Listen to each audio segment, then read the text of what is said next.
Hola, en este video rememoro algunas vicisitudes que se transitaban en el diseño editorial sin computadoras.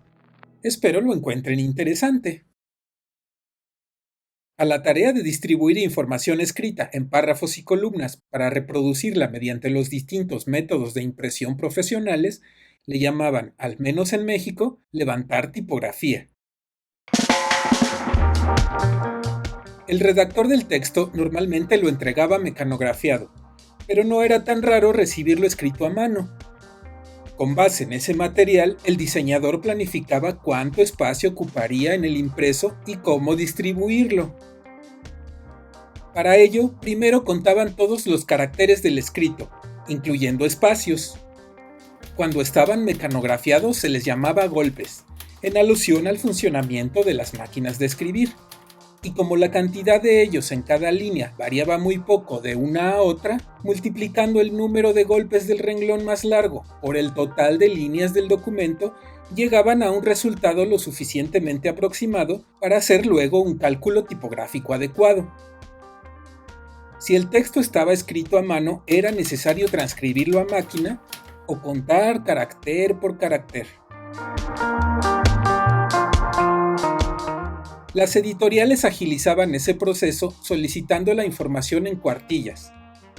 Dicho término refería a hojas tamaño carta en algunos países, A4 en otros, con un número predefinido de golpes en cada una, el cual variaba porque lo determinaban con base en distintos modelos de máquinas de escribir, pero rondaba entre 1500 y 1800. Hecho lo anterior, ahora consultaban los tipos de letra que el proveedor del levantado tipográfico ofrecía. Los equipos más modernos para esa tarea eran las fotocomponedoras. Estas significaron un gran avance tecnológico en la industria editorial, pues permitían imprimir el texto a diversas medidas partiendo de un solo original de cada carácter, a diferencia de las letras fundidas con plomo, para las cuales debía contarse con los moldes o tipos específicos de cada tamaño que quisiera ocuparse. Gracias a eso, las fuentes disponibles eran muchas más, en el sentido amplio del término. Recordar que fuente refiere un tipo de letra específico a un puntaje determinado. Para exhibirlas, editaban catálogos en los cuales imprimían muestras de las mismas e indicaban el promedio de caracteres de cada una que cabían en una medida lineal predeterminada, generalmente una pica, es decir, informaban sus factores tipográficos. En el catálogo aquí mostrado, ordenaron los factores tipográficos en una tabla para facilitar su consulta. Entonces, por ejemplo, si la fuente seleccionada era Times de 10 puntos, resultaba sencillo encontrar que cabían 2.65 caracteres por pica. Para calcular el factor tipográfico, generalmente imprimían una muestra de texto cuyo ancho de columna midiera un número entero de picas. Después contaban el número de caracteres de cada línea y lo sumaban a fin de conocer la cantidad completa. Finalmente dividían el resultado entre el total de picas lineales que ocupaba la muestra.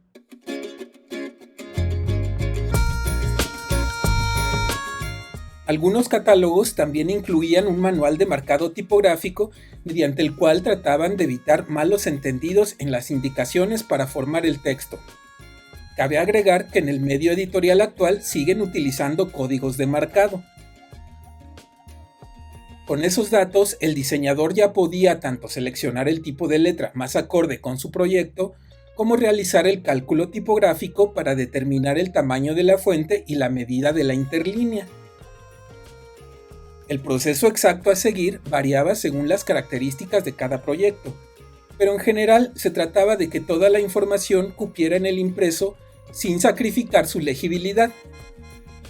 Por ejemplo, si tenían un texto de 6.500 golpes para distribuirlo en 6 columnas de 17 picas de ancho por 528 puntos de alto, debían calcular la cantidad de caracteres que cabían en ese espacio de varios puntajes e interlíneas, hasta encontrar la fuente más adecuada. Entonces, retomando la fuente Times de 10 puntos, multiplicaban su factor tipográfico, 2.65, por 17, ancho en picas de las columnas, dando como resultado un rendimiento de 45.05 golpes por renglón. Si querían utilizar un interlineado de un punto, la altura de cada línea sería de 11, por lo cual ahora dividían entre 11 los 528 puntos correspondientes a la altura de las columnas para saber el número total de renglones por cada una. Tenemos entonces columnas que rinden 45.05 caracteres a lo ancho, multiplicado por 48 líneas de alto, en cada una caben 2162 golpes. Esa cifra, multiplicada por las 6 columnas disponibles, da un total de 12.974 caracteres, más del doble de lo necesario. Por lo anterior, podría ocuparse una fuente de tamaño mayor y con más interlínea, 11 en 13, por ejemplo, tipos de 11 puntos con interlínea de 2 puntos, pero la única manera de verificar si eso resultaba ideal era repetir todo el cálculo. En el presente ejemplo, un tamaño de 12 con interlínea de 2 puntos, es decir, 12 en 14, rendiría un total de 8.566 golpes. También rebasa lo necesario, pero así queda espacio para colocar imágenes, encabezados, plecas, etc.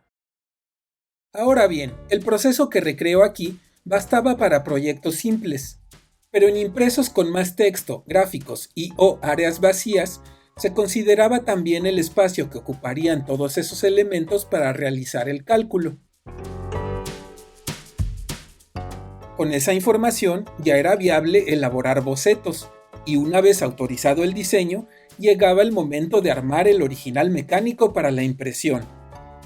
Le entregaban entonces el texto a los responsables de formarlo junto con las indicaciones generales, tipo de letra, puntaje, interlineado y ancho de columna, así como los detalles específicos expresados mediante el código de marcado. Dependiendo de su extensión, después de unos días, semanas o hasta meses, el diseñador recibía las columnas de texto impresas. Si no había correcciones, era tiempo de recortarlas y montarlas en el original mecánico mediante pegamentos especiales, líquidos o en aerosol, que permitían despegar el papel con cierta facilidad en caso de querer modificar o corregir su posición. Lo anterior debía hacerse con mucho cuidado para evitar dañar algún párrafo.